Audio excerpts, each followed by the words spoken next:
श्री स्वामी समर्थ. नमस्कार मित्रांनो. 27 फेब्रुवारी 2025 गुरुवारचा दिवस आहे. आज वर्षातील सर्वात मोठी अमावस्या आहे. या दिवशी जर तुम्ही पिंपळाच्या झाडावर ही खास गोष्ट अर्पण केली तर तुमच्या जीवनातून आणि घरातून मोठमोठ्या पितृदोषही तत्काळ दूर होईल. खूप वेळा असे होते की घरात थोड्याफार पितृदोषांमुळे अनेक समस्या निर्माण होतात. आता प्रश्न असा आहे की तुमच्या घरात पितृदोष आहे हे कसे ओळखावे? एक, जर तुमच्या घरात वारंवार वाद होत असतील तर समजा पितृदोष आहे. 2, जर घरातील कोणाच्या रात्री वारंवार भूक किंवा तहान लागत असेल आणि ते उठून खाणे मागत असतील तर हे देखील पितृदोषाचे लक्षण आहे. नंबर 3, ज्या घरात संतती संबंधी समस्या असतात तिथे देखील पितृदोष असू शकतो. आता हे लक्षात घ्या की अमावस्येची तिथी विशेषतः पितरांसाठी असते. पितरांना प्रसन्न ठेवल्याने घरात आनंद, संपत्ती, सुख, समृद्धी येते आणि दुःखाचा नाश होतो. पिंपळाचे झाड सर्वात पूजनीय मानले जाते. यात त्रिदेव ब्रह्मा, विष्णू आणि महेश यांचे वास असतो. हे झाड शनिदेवांना अतिशय प्रिय आहे. तसेच माता लक्ष्मी आणि श्रीहरी विष्णू यांचाही वास या झाडात असतो. जे लोक पितृदोषामुळे त्रस्त आहेत त्यांनी विशेषतः अमावस्येच्या दिवशी पिंपळाच्या झाडावर ही गोष्ट अर्पण करावी. हा छोटासा उपाय मोठातल्या मोठा पितृदोषही दूर करू शकतो. अनेक लोकांना हे समजतच नाही की त्यांच्या घरात पितृदोष आहे. हे ओळखणे सोपे आहे. जर घरात कोणाला वारंवार भूक लागत असेल किंवा कोणत्याही लहान मुलाला किंवा मोठ्या व्यक्तीला वारंवार अपघात होत असतील, ज्या घरात वारंवार मोठे अपघात होतात तिथे देखील पितृदोष असतो. म्हणूनच पितरांना नेहमी प्रसन्न ठेवण्याचा प्रयत्न करा. पूजा अर्चा आणि उपाय करण्यासोबतच पितरांना प्रसन्न करण्यासाठी पावले उचलली पाहिजेत. आता जाणून घेऊया की अमावस्येच्या दिवशी पिंपळाच्या झाडावर काय अर्पण करायचे आहे. 27 फेब्रुवारी 2025 मागे अमावस्येच्या दिवशी तुम्ही पिंपळाच्या झाडावर काळे तीळ अर्पण केले पाहिजेत. पितरांना काळे तीळ अत्यंत प्रिय असतात आणि त्यांचा उपयोग त्यांना प्रसन्न करण्यासाठी केला जातो. या छोट्या उपायाने तुम्ही तुमच्या जीवनातून आणि घरातून पितृदोष दूर करू शकता. तुम्हाला काय करायचं आहे? कच्चं दूध घ्यायचं आहे. दूध कच्चं घ्यायचं आणि उकळून अजिबात घेऊ नका. कच्चं दूध घ्या, त्यात थोडंसं काळं तीळ टाका. नंतर थोडासा गूळ घ्या आणि तोही त्या दुधात टाका. आता हे गोड दूध तयार करून पिंपळाच्या झाडाजवळ घ्या. तुमच्या घराच्या आसपास जिथे पिंपळाचं झाड आहे तिथे जा आणि हे गोड दूध पिंपळाच्या झाडावर चढवा. हे केल्यानंतर हात जोडून पिंपळदेवाला प्रार्थना करा. आपल्या पितरांचे स्मरण करा. माता लक्ष्मीचं स्मरण करा. श्रीहरी विष्णूंचे स्मरण करा.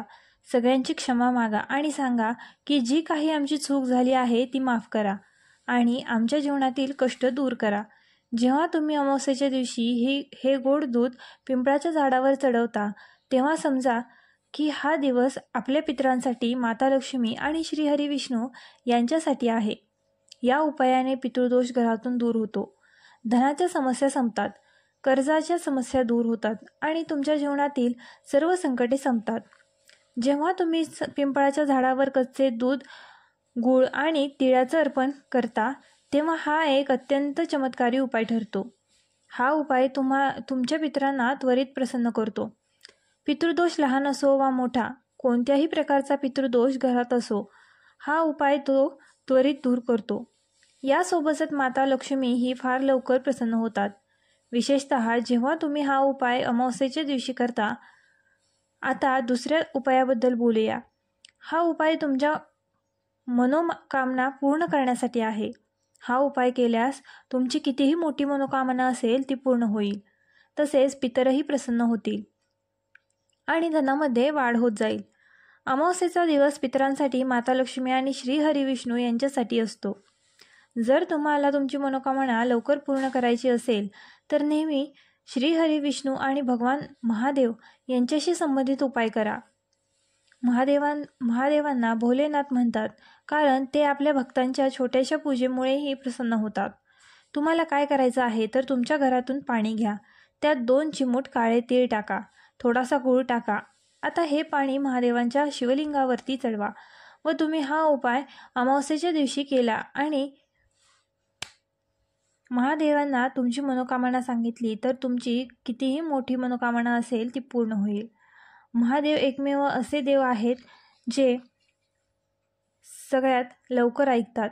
ते आपल्या भक्तांना सगळ्या कामना पूर्ण करतात आणि त्यांच्या सगळ्या संकटांना दूर करतात. साक्षात्कारसुद्धा त्या व्यक्तीचे काहीही वाईट करू शकत नाही. ज्या व्यक्तीसोबत महादेवांना आशीर्वाद असतो, आता पहा, जे जल तुम्ही तुमच्या घरातून शिवलिंगावरती अर्पण केले आहे ते महादेवांना समर्पित होते आणि ते थेट तुमच्या पितरांपर्यंत पोहोचते. अशा प्रकारे महादेवांच्या शिवलिंगावर जल अर्पण केल्याने तुमची मनोकामना पूर्ण होते, पितर प्रसन्न होतात, पितृदोष दूर होतो आणि माता लक्ष्मीची कृपा तुमच्यावर असते. आता तिसऱ्या उपायाबद्दल बोलूयात. हा उपाय तुम्हाला तुमच्या घरी करायचा आहे आणि हा देखील पितरांना प्रसन्न करण्यासाठी आणि पितृदोष दूर करण्यासाठी आहे. पितृदोष ज्या व्यक्तीच्या जीवनात असतो त्याला अनेक अडचणींचा सामना करावा लागतो, पण एक छोटासा उपाय तुम्ही अमावस्येच्या दिवशी केला तर पितरांचे आशीर्वाद नेहमी तुमच्यावर राहतील. जर पितर रागावले असतील तर ते प्रसन्न होऊन जातील आणि जर ते आधीच प्रसन्न असतील तर त्यांचे आशीर्वाद आणखी वाढतील. तुम्हाला काय करायचं आहे तर एक छोटा दिवा घ्यायचा आहे. दिवा तुम्ही पिठाचा किंवा मातीचा घेऊ शकता. आता हा दिवा मोहरीच्या तेलाने तयार करायचा आहे. गोल वातीचा दिवा तयार करा. हा दिवा अमावस्येच्या दिवशी तुमच्या घरात जिथे तुम्ही पिण्याचं पाणी ठेवता त्या ठिकाणी लावा. जर तुम्ही पाणी फ्रीजमध्ये ठेवता तर फ्रीजच्या अगदी जवळ दिवा ठेवू नका.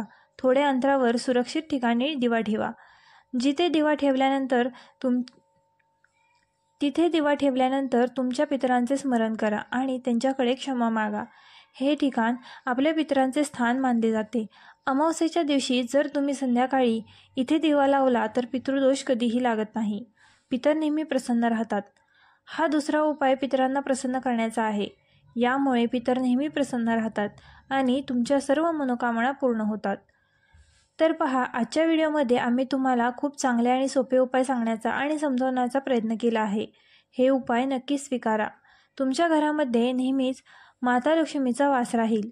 आम्ही माता लक्ष्मीला प्रार्थना करतो की त्या नेहमी तुमच्या घरात धनाची वर्षाव करतील आणि तुमच्या जीवनातील सर्व कष्ट दूर करतील.